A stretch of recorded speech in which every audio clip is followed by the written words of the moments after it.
আজকে আমাদের topic variable covalency অর্থাৎ পরিবর্তনশীল সমযোজ্যতা। পরিবর্তনশীলতা কারা জানে? SF6। আমি সালফারটাকে ক্যালকুলেশন করি।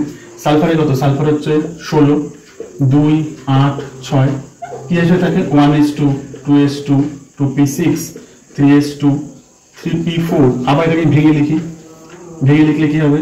3px, 3py, 3pz। তাহলে এখানে দুটো একটা একটা। তাহলে দেখো এখানে অযুগ্ম ইলেকট্রন আছে কটা? এই একটা, এই একটা। তাহলে এর যোজ্যতা দেখাবে কত?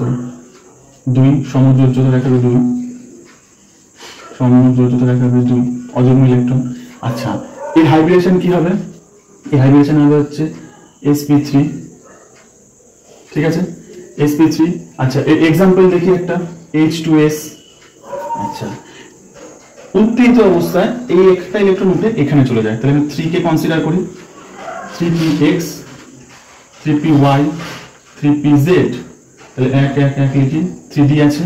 তাহলে এইখানে দুটো ছিল, একটা ইলেকট্রন উঠে এখানে চলে যাবে এবং হাইব্রিডেশন কি হবে? sp3d। ঠিক আছে, 4। এর উদাহরণ কি হবে? sf4। এটা হচ্ছে হাইব্রিডেশন। আরেকটা কি হতে পারে?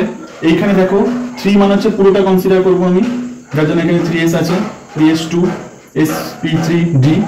আরেকটা আসছে দেখো, এখানে দুটো ইলেকট্রন আছে উত্তেজিত অবস্থায়, 3s, 3px, 3py, 3pz, 3d।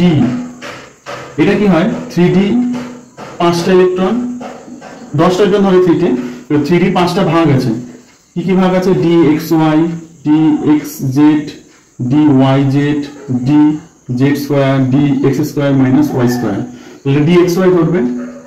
আইটা কি আছে? 3d xz। তাহলে এখানে একটা, এখানে একটা, এখানে একটা, এখানে ছিল, এখানে দুটো ছিল, একটা উঠে এখানে চলে যাবে। তাহলে এখানে অযুগ্ম ইলেকট্রন কটা আছে? একটা, দুটো, তিনটে, চারটে, পাঁচটা, 6টা। 6টা অযুগ্ম ইলেকট্রন। ঠিক। তাহলে হাইব্রিডেশন কি হবে? sp3d2। এর एग्जांपल কি?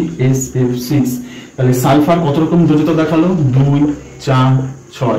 2 এর एग्जांपल H2s, 4 এর एग्जांपल SF4, 6 এর एग्जांपल SF6। তা এই হলো আমাদের ভ্যারিয়েবল কোভ্যালেন্সি অর্থাৎ পরিবর্তনশীল সমযোজ্যতার টপিক নিয়ে আলোচনা।